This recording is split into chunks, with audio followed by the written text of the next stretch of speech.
27 अक्टूबर को पटना में जो बहुत बड़ी विशाल रैली हुई, उसमें जो बम फटे, ये एक जानबूझकर षड्यंत्र के तहत हमला किया था।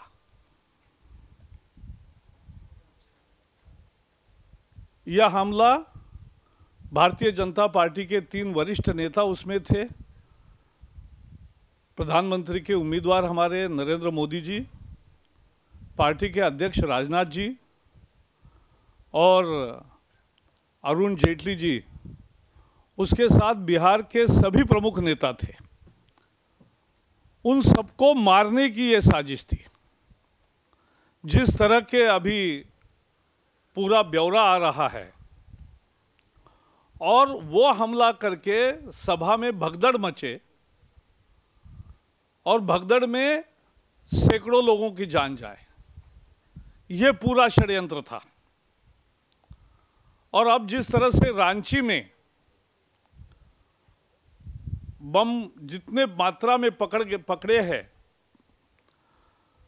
तो उससे साबित होता है कि बोधगया पर हमला और 27 अक्टूबर की भारतीय जनता पार्टी के रैली पर का हमला,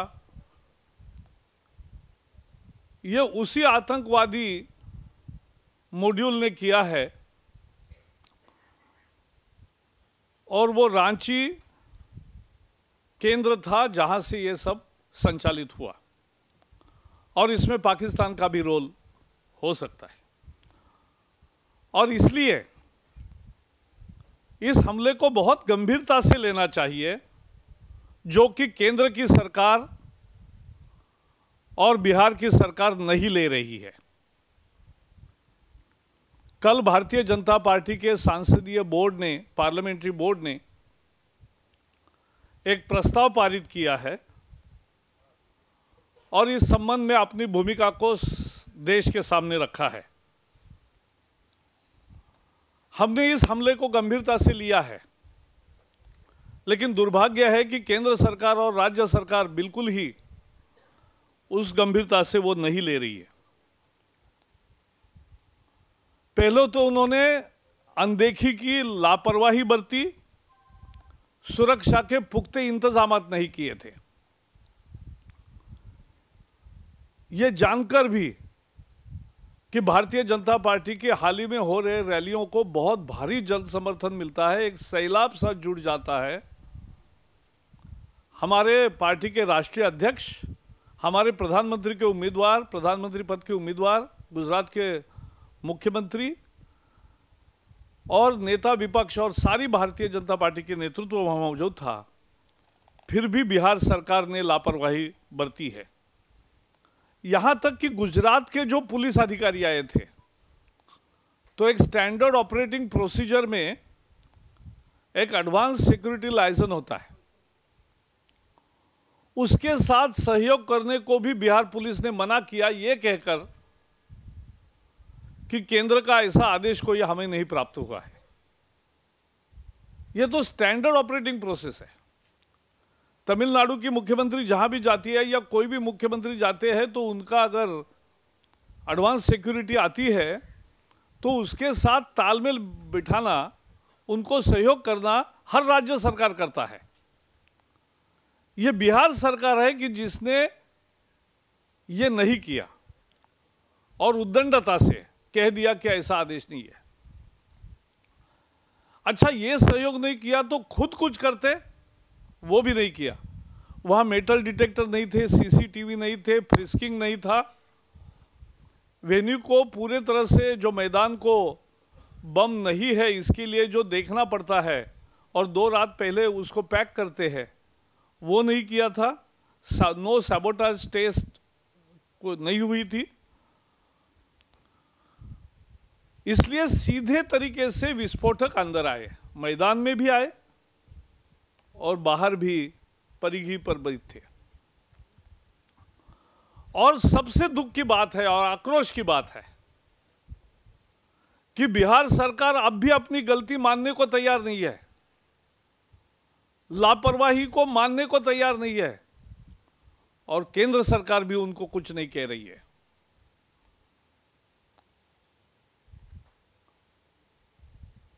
राजनीति अपने जगह होती है,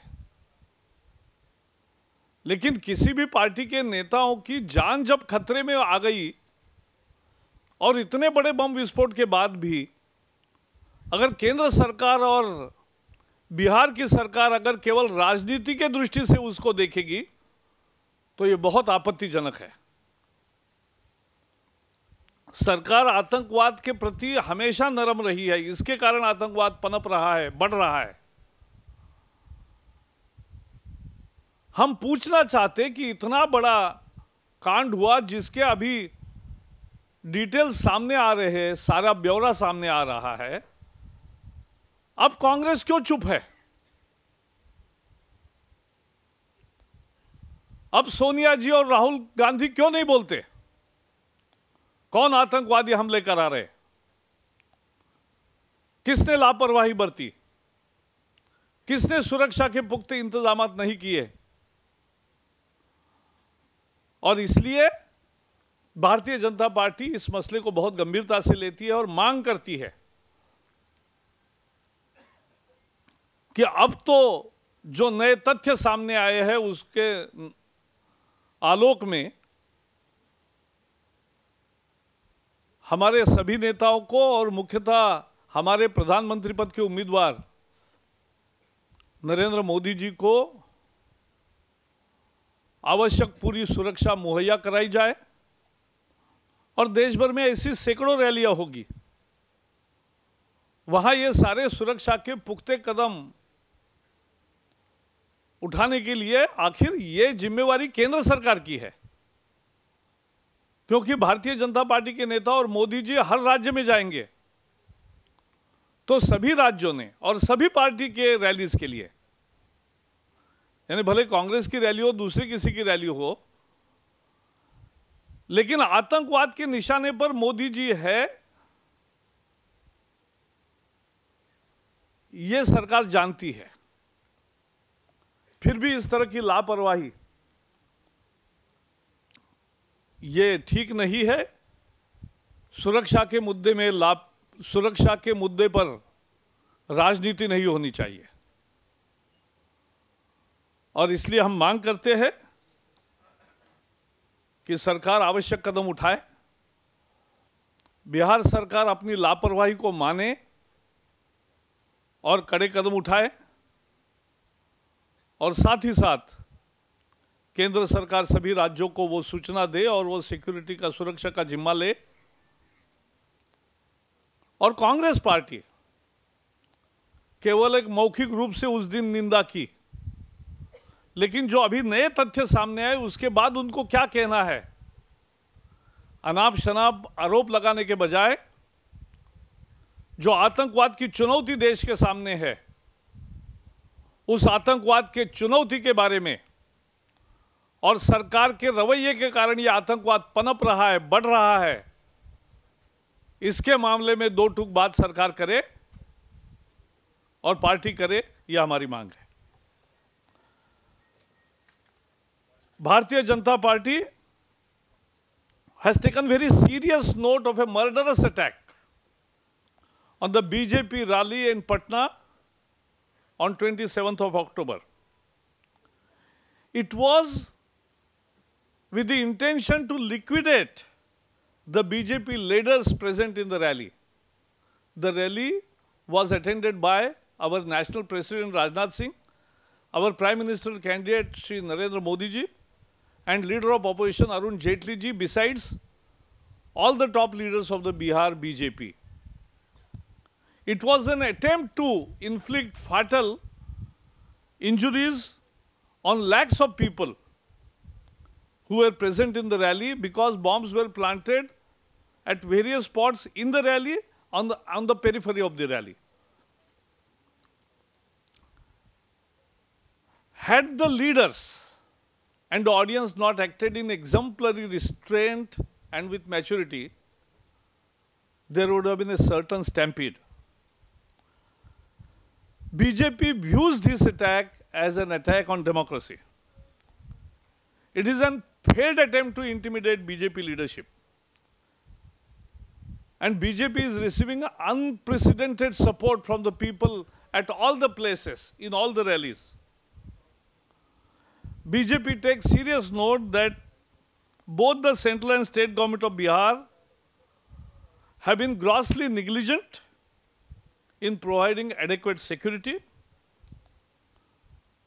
With the threat perception faced by Shri Narendra Modi, who is the Prime Minister candidate of the NDA, as well as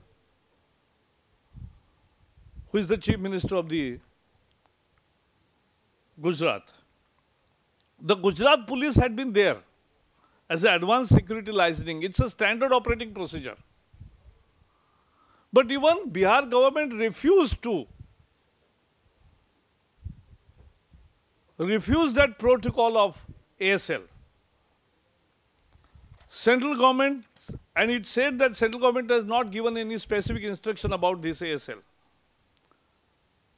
Everybody knows that the venue was not sanitized, no anti-sabotage tests were carried out, there were no enough metal detectors, no frisking, no CCTV cameras, and no adequate security. Recovery of bombs at Gandhi Maidan and in Ranchi now established a well-networked module of terrorists which is operating in the region and which is responsible for this attack as well as the attack on Bodh Gaya temple. It is disturbing that despite monumental failure, central and the state government are not apologetic. They are not accepting their lapses. And they continue to remain in state of denial. The Patna fiasco indicates that if governments are soft on terror, such disasters will be the result. Bihar government has presented many excuses which will not stand to the scrutiny of any sensibility. Therefore, BJP demands that in view of what has happened and what was averted because of the tremendous restraint and the courage shown by the BJP leaders as well as fortune, what has happened is, and what was averted was a major disaster. Therefore, we demand that central government must take all the necessary steps to provide adequate security to our Prime Ministerial candidate Shri Narendra Modi and our other leaders. After all, his security is the responsibility of the central government. And we are raising a question, why Congress is silent?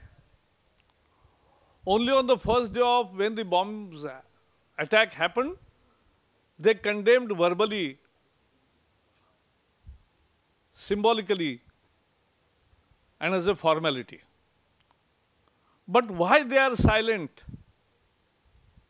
now, after the revelation of Ranchi module and live bombs have been recovered?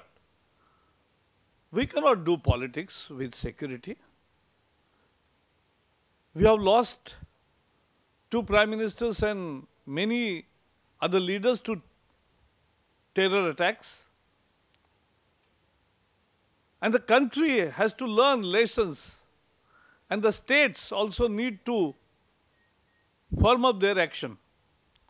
If they are not doing it, it is unfortunate. And therefore, the BJP Parliamentary Board yesterday has passed a special resolution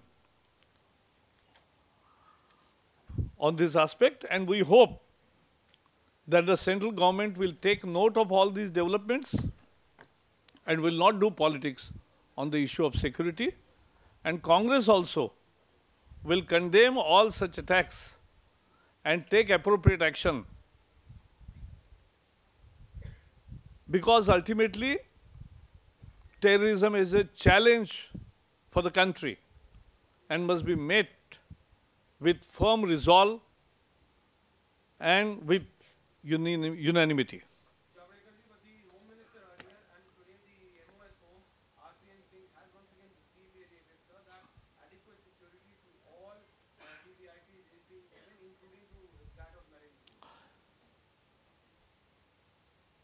we are not going into the verbal debates, but the issue is very clear.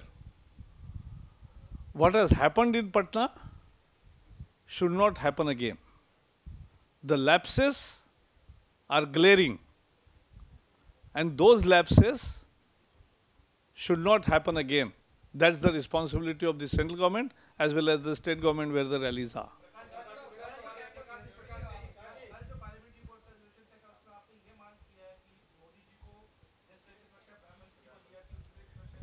हमने adequate security कहा है।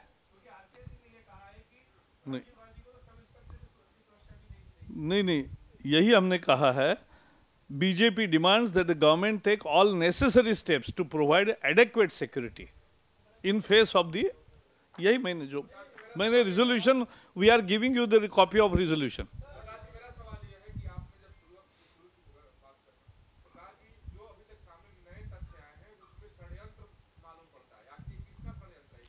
यह आतंकवादियों का षड्यंत्र है।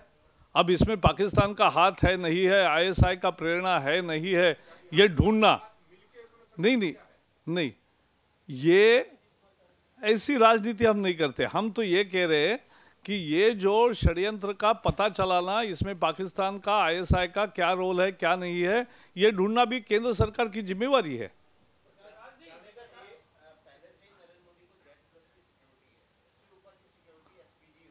हमने adequate कहा है, हमने कुछ नहीं कहा है। Government knows what to do. नहीं वो, अरे भाई, you are going into the technical details, we are not.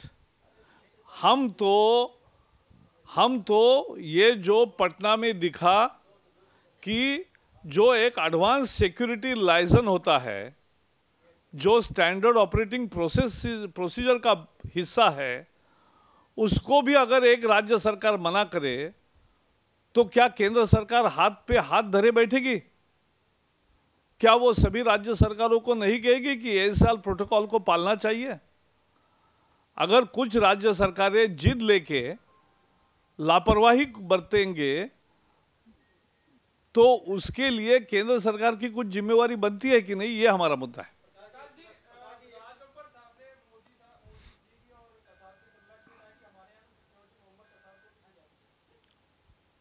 ऐसा है, राज बब्बर फिल्म कलाकार है, लेकिन ये घटिया डायलॉग है।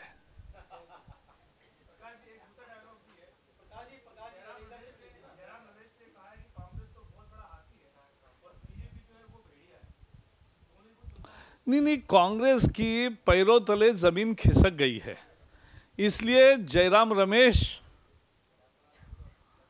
हो या दिग्विजय हो या बाकी भी कांग्रेसी नेता हो, उनको दिख रहा है कि क्या हो रहा है देश में, हवा का रुख कहाँ जा रहा है, कैसे लोगों का समर्थन कहाँ जा रहा है, और उनके पैरों तले जमीन खिसक गई है, इसलिए वो हिल गए हैं और इसलिए वो कुछ भी बोलते हैं। हर एक उनके बोलने पर कोई प्रतिक्रिया देने लायक भी नहीं है। एक मिनट, वो आता हूं, पहले इसको पूरा करते हैं। ऐसा है, तानाशाही तो इस देश में कांग्रेस ने 1975 में लाई थी। आप तो भविष्य की बात कर रहे हैं, हमने जो हुआ उसकी बात हम कर रहे हैं, उसके हम भुक्तभोगी है। हमने लड़ाई लड़ी, लाखों लोग जेल में रहे, 2 साल लड़ाई लड़ी, हर मोर्चे पर लड़ाई लड़ी, तब जाके इस देश की इमरजेंसी आपात स्थिति खत्म हुई है। तो आपात स्थिति ये कांग्रेस के तानाशाही रवैये का एक रूप है। एक उनके मन में अगर उनसे सत्ता से वो हट रहे हैं, ऐसा उनको जब लगता है, तो वो कहाँ तक जा सकते हैं, इसका दर्शन 1975 में आपातकाल में उन्होंने दिया था कि आम नागरिक को प्राण की भी गारंटी नहीं है, ये तक कहा था नरेंद्र डे ने। सारे अधिकार और मीडिया के भी सारे अधिकार खत्म कर दिए थे। हम लड़ाई लड़े आपकी और सबकी, हमारी, और इसलिए इस लड़ाई का ये परिणाम है कि उनको ये देश में तानाशाही कांग्रेस परमानेंट नहीं कर पाई, नहीं तो लाई थी। वो क्या बोले दूसरे को तानाशाह।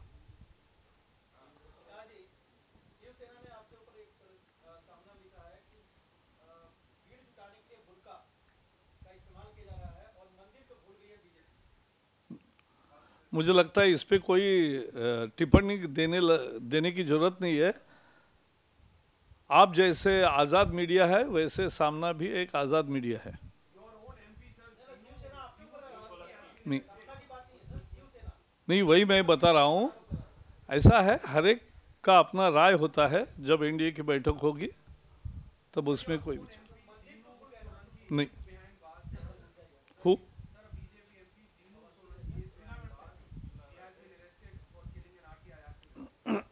law will take its own course. We don't know, the full details will come on what charges CBI has found it.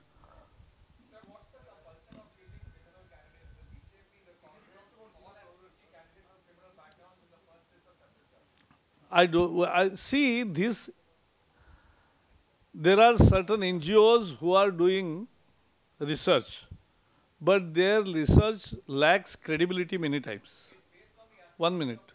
No, it is not.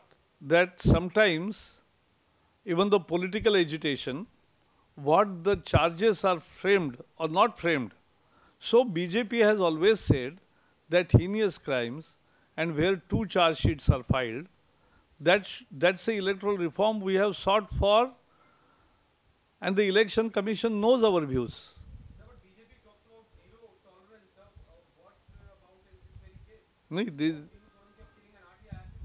No, no, you are taking it as a Supreme Court judgment. No, it is not. It's just a CBI which has taken, and we have said that law will take its own course. So what? No, prima facie CBI feels. Whether court feels that or not, that will let us wait. No, let us wait what happens. Law will take its own course. That's what I said. Yes, thank you.